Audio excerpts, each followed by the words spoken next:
I learned that Americans are evils in North Korea. If you kill 5 of them, how many left you have to kill? That was our mathematics class. I have been there. These are highly curated trips. You see what DPRK wants you to see. So something as simple as food. It is a daily or hourly struggle. Hopefully that can put things into perspective for the reader from the Western world to go, oh, wow. Even if you are in the pain, in darkness, it doesn't mean that you're gonna be in that darkness forever. You were leaving everything you knew for the opportunity to leave your country. That is an extraordinary journey. But I couldn't go back because there was no freedom of movement. As you said, freedom is not something to be expected and assumed. It's something that needs to be protected.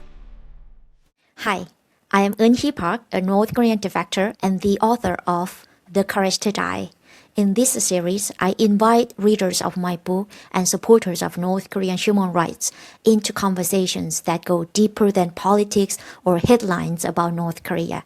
We talk about freedom not as an abstract idea, but as something lived, lost, and protected. As an author, I want to know, I want to understand what readers truly take away from my story. Through honest reflection, I hope to raise awareness about North Korean human rights. And most importantly, I want to encourage each of us to value and protect the freedom we often take for granted. What does freedom mean to someone who has seen the entire world? Joining us today is a man who has achieved the ultimate feat of exploration. He has visited 190 UN-recognized countries, every border crossed, every culture encountered, a life truly dedicated to the spirit of discovery. But he doesn't just travel. He curates his extraordinary human experience. After discovering my story through my memoir, The Courage to Die, he reached out to me on Instagram and invited me to share my journey with the world's most adventurous travelers at his global stage. I am deeply honored to introduce a dear friend, a visionary explorer, and the organizer of the Extraordinary Travel Festival. Please welcome Ric Gazarian. Kamsahamnida. Thank you for that incredible, warm welcome and making me sound so impressive. Great to be here, and thank you so much for inviting me for this conversation. My first question always goes with this. What's your story? Fair enough.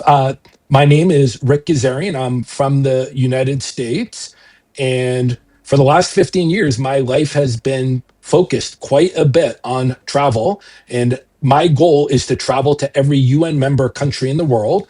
There's 193, as you noted. I've been to 190, so almost done. I have 3 left, and I've been so fortunate. I've been on this amazing journey where I've learned so much, encountered so many amazing people, and really deepened my knowledge and understanding of the world by being able to do this. And then secondarily, as you also referenced, I am the organizer of the Extraordinary Travel Festival, and this is a biannual event where I bring together the world's top travelers for community networking and amazing content, which I mean speakers. So that's kind of been my life over the last 15 years or so. So you have a lot of opportunities to travel all over the world, however, not in North Korea. Well, not a lot, but I have been there. So my understanding, at least until COVID started, on average, 7, 8, 9,000 Westerners a year were visiting DPRK, were visiting North Korea. There's several companies that are set up to bring Western foreigners to North Korea. But I think you were kind of insinuating these are highly curated trips. You see what DPRK wants you to see. You go where they want you to go. But I did have the, I'll say, unique and fascinating opportunity to visit your home country. Yes, I mean, as a North Korean defector, I support the tourism in North Korea. But however, there are some travelers that say that North Korea is great country because they only see the things what the North Korean government, showed to us. Do you remember when I had a Zoom meeting? I challenged you. You can't say that you visited 100 something countries because within one country has different elements of the cultures and things. And then travelers travelers go to North Korea and only in Pyongyang, maybe the other side of the tourist area, and then say that North Korea isn't bad as like what we saw in the media. That's what I don't like. But I support tourism in North Korea because there is the only way North Korean people under the dictatorship can have experience of maybe different cultures from people with the different backgrounds. That's my point. No, I think your argument is 100% on spot. And yeah, I think in essence, there are DPRK, they're North Korean fanboys who go on their little trip, the highly curated trip, and they are overly and maybe delusionally complimentary of the country. So I think it's really incumbent upon the traveler to realize what type of experience they're getting when they go to visit North Korea. And then secondarily, you have to do some research on your own to, let's say, counter we'll call it the propaganda, the theater. I called it theater a lot when I went to visit North Korea. So, yes, go for the experience, go with your eyes wide open to realize, how you're visiting, and then do your additional reading and research beyond the trip so you can get a more of a 360-degree understanding as best as you can. Yeah, you know what, Rick? I learned that Americans are evils in North Korea, and then there is the mathematics textbook shows us the people who have a big eyes, big nose, in uniform, and then look like Yankees. And if you kill 5 of them, how many left do you have to kill? That was our mathematics class. So far, I met a lot of amazing American friends who are willing to teach English to North Korean defectors. It's an amazing experience for me. So first, as an American ambassador who has seen every corner of the globe, when was the first time North Korea truly appeared on your radar? I think for many in the West, North Korea assuming you're interested in geography, I think North Korea holds a certain fascination to many travelers' imagination. Let's be candid. DPRK is unique compared to the other 192 UN member states. There's really nothing comparative to North Korea. And with that uniqueness creates a lot of fascination and a lot of interest. Yeah, I think I might have known 1 or 2 people that had also done trips to North Korea. And back in 2009, I said to myself, I'm going to try and go to every country in the world. And when you say that, that means every country, including North Korea. And in 2014, with one of my friends, I did so. And I booked a trip to North Korea. And that was when and how I was able to visit the country. So how many days did you travel there? It was a 6-day trip that spent 3 nights in Pyongyang. Then we spent 1 night, let's say, kind of in a small town, a village, I'll say about 45 minutes north of Pyongyang. I also went to the mass games, which was, of course, like an insane experience. These are, they're not done annually, but these are incredibly massive performances of singing, dancing, costumes in what I believe is the largest stadium in the world. And it is definitely, that is a bucket list experience to be able to go witness the spectacle. Did you ever get to go? I never been to Pyongyang. I met people from Pyongyang in South Korea. That was my first experience to meet them because the North Korean government isolated each other. You visited North Korea and then you had an experience of the, tourism in North Korea. I want to ask about a question about my book. What made you pick up my book, The Courage to Die? In short, it goes back to this fascination with your country of your birth. And the reality is I come from a pretty free society, and DPRK represents, I would say, the complete opposite of that. Complete control, no access to information, no freedom of movement. So many restrictions I can't begin to imagine. I've read a couple of other books on DPRK, and I just found it very fulfilling to learn more about the situation.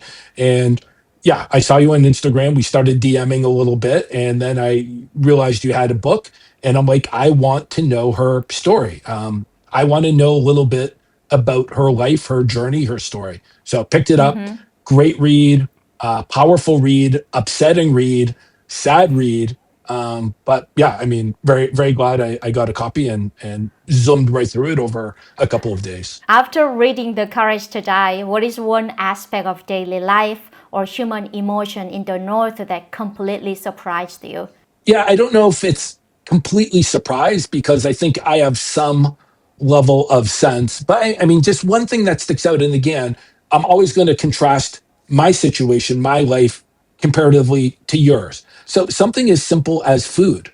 And literally, it is a daily or hourly struggle of waiting in lines and just having so limited options and how much food means to you or your family and the times when you would get a special treat or you would get some meat and hopefully that can put things into perspective for the reader from the western world to go, oh wow, I have to remember what my life is like. And it just hits home reading the book and just it gets hammered through like the things that we just expect and assume every single day. It's the complete opposite for someone in North Korea. I'm so glad to hear that you picked up that part, because in free society, people are guaranteed with many stuff, and then to eat the food, throw away the food, it's normal. But the food you throw away, people in North Korea don't have, so it caused death.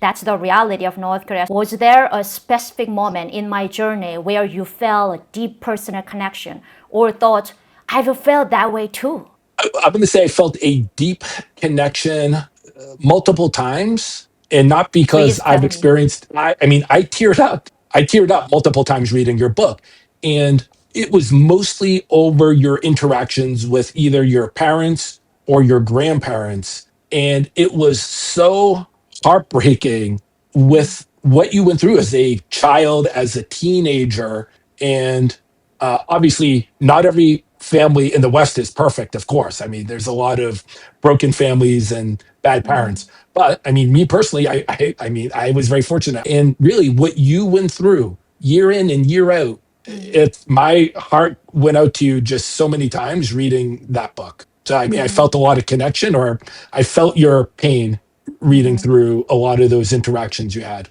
You bring up about my family background. You know, when I was young, I always thought like I'm the worst unfortunate kid in this world. My grandparents gave me a lot of love and support. Therefore, I could stand up with my feet on this world and then grounded to just look forward rather than look back. If I think about my past, because of different background that I had experienced, I could think differently. I could stand up again. So I hope readers can understand my point that even if you are in the pain, in darkness, it doesn't mean that you're gonna be in that darkness forever. If you overcome from that, it will be your biggest tool for your life. That's what I want to deliver to the readers. That's why I just specified all the family stories in my book. I would say a fair amount of them because, I mean, there were obviously times of happiness in your book, but there was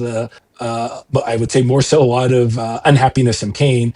I mean, for upsetting beyond the family is, I mean, you were dealing with during your escape, you were dealing with sexual assault. And yeah, I mean, there's not much more to add there, but that's just a very upsetting situation reading about what you had to do and what you had to bear and suffer through. That's upsetting. Do you know how many people escaped? I believe around 35,000 defectors since the end of the North Korean War. Oh God, man, you are deeply interested in North Korea. Like exact number that you told me, 34,000 in South Korea, and maybe other people also live out of South Korea as well. So around maybe 50,000. Maybe we cannot counter the people who live in China because they are under the surveillance, so they live secretly.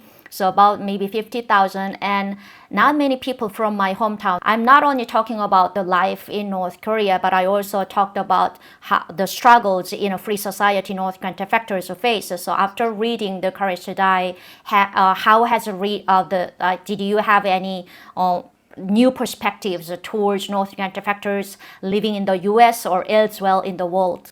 More respect. So, I mean, I had respect for defectors before. This just cemented that level of respect because, again, you're reading the book, you're in your air conditioner home eating a steak. You have to put yourself in the shoes of that DPRK defector. That's very difficult to do without being a North Korean. And you mentioned the festival and you're speaking at it. And my job as the organizer is to find the most fascinating zero point zero 0.01 of the zero point zero 0.01 travelers in the world. So I have people who went on a nonstop journey for 10 years, going to every country in the world, not using an airplane. Kind of a sacrifice, didn't go home for 10 years. I have another gentleman, went to every country in the world, went to the North Pole, the South Pole, and even outer space. These are unique individuals who've done something extraordinary. The reality is, you are in that same bucket. You went on this incredibly unique and extraordinary trip. But there's one giant difference. These other trips are for leisure, for fun.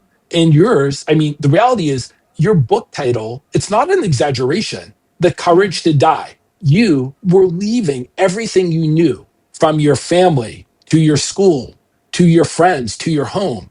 And you were literally willing to die for the opportunity to leave your country of birth. That is an extraordinary journey. That is 35,000 people who have done that out of about 35 million people who have lived in DPRK since the end of the Korean War. So you were the zero point zero 0.01 of the zero point zero 0.01 who realized everything that you knew was not necessarily reality. Like there was something beyond North Korea. You were not getting the full story. But then on top of that, you had the courage to do something about it. And I'm guessing most people are too scared, don't have the motivation, don't have the mentality to undertake what you did. So when you read the story of the South Korean settlement, is there any specific part was memorable or impressive? So when you got to South Korea and you settled there, South Korea. yeah, I mean, I guess it shouldn't have come as a surprise, but because it makes a lot of sense. And what I'm getting at is it was another incredible set of different challenges when you got to South Korea. You are a fish out of water. Thankfully, it's the same language, basically. But this is, again, you might as well be landing on a different planet. The thing I most admired and respected about you upon your resettlement to Seoul was your grit and grind. So you worked twice or three times harder to get where you wanted to go, whether that was going to school or certificate. Thank you for recognizing my resilience. Actually, Rick, when I escaped, I didn't have much information about a free society. And I saw the world only through the USB, including South Korean dramas. And when I came to South Korea, it was so harder. Like I didn't expect that how hard it is to live in a free society. And then to go through that journey to overcome all the difficulties, all the differences in South Korea, that's the thing.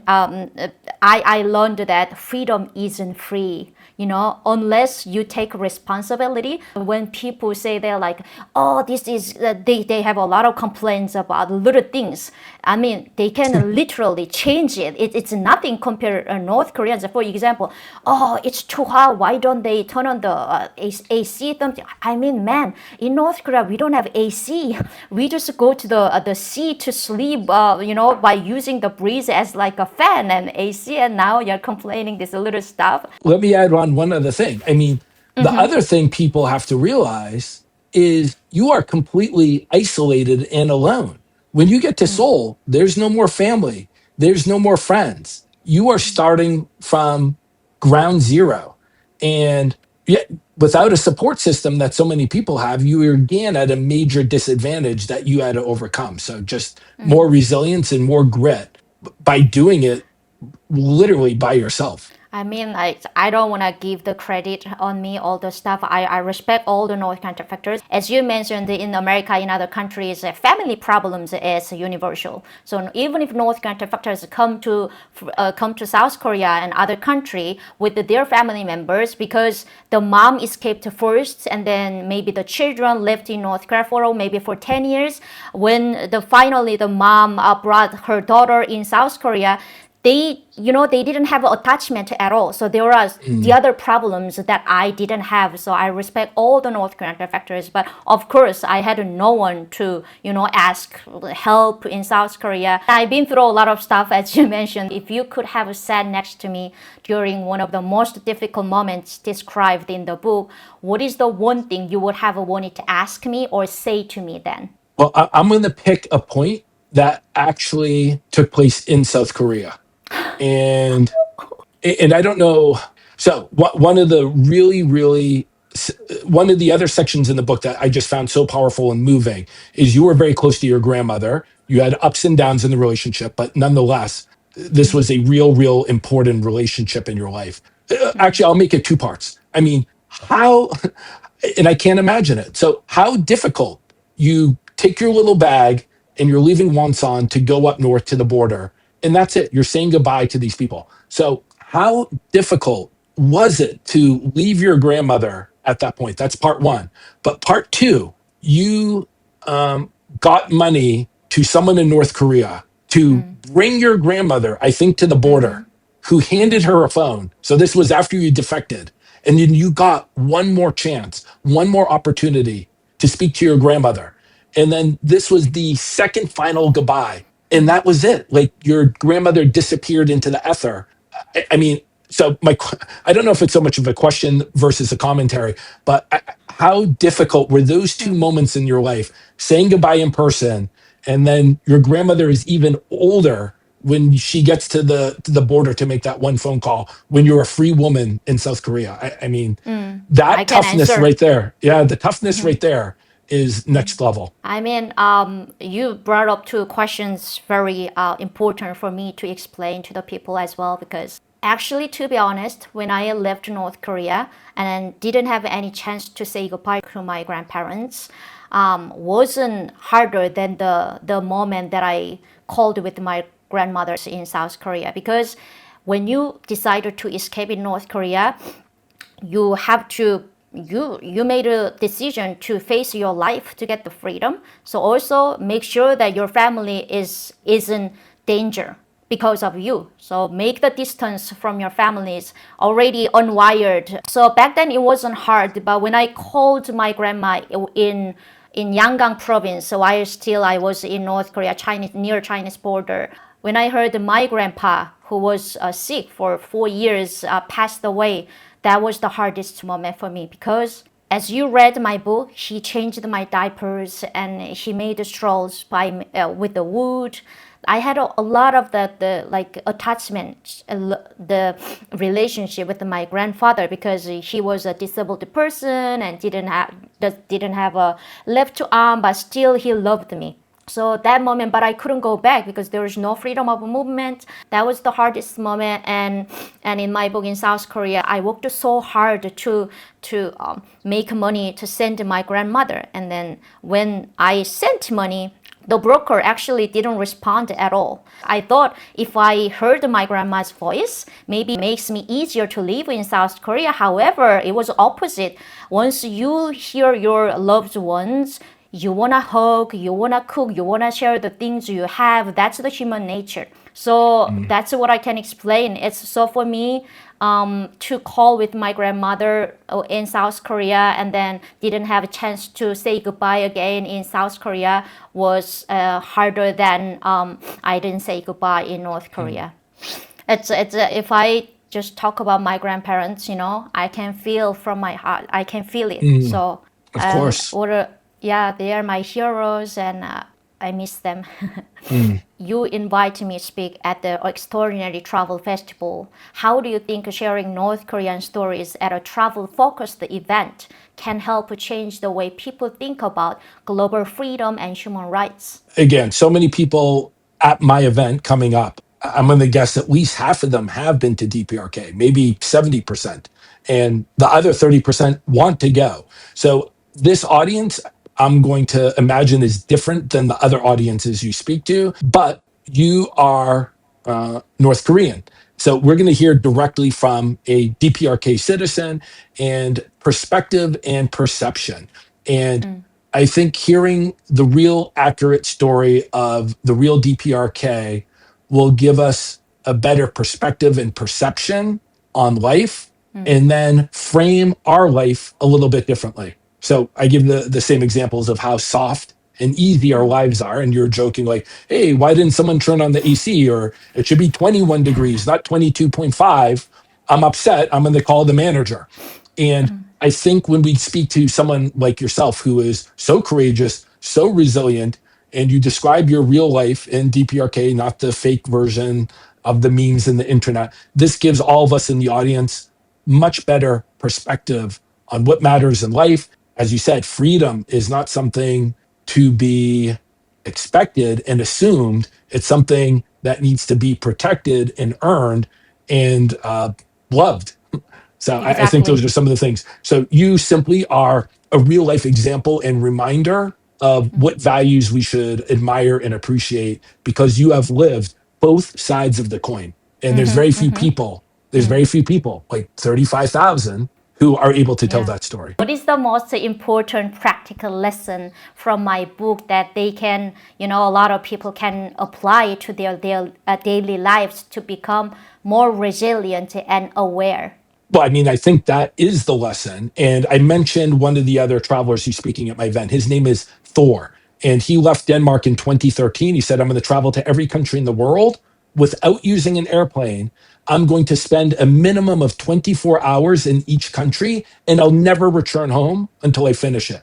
This sounds difficult, but it ended up being 10 times more difficult than even he imagined. As an example, he is trying to visit a small African country, but they won't give him the visa. He spends 3 months in the next country trying to get a visa. Many people would say, oh, well, maybe I'll just step over the border, or maybe I'll illegally enter the country. But he's like, nope, I have to spend 24 hours in the country. I need to enter legally. He spent 90 days of his life in very difficult situations, talking to as many people as possible, networking every single day until he found the key to that lock.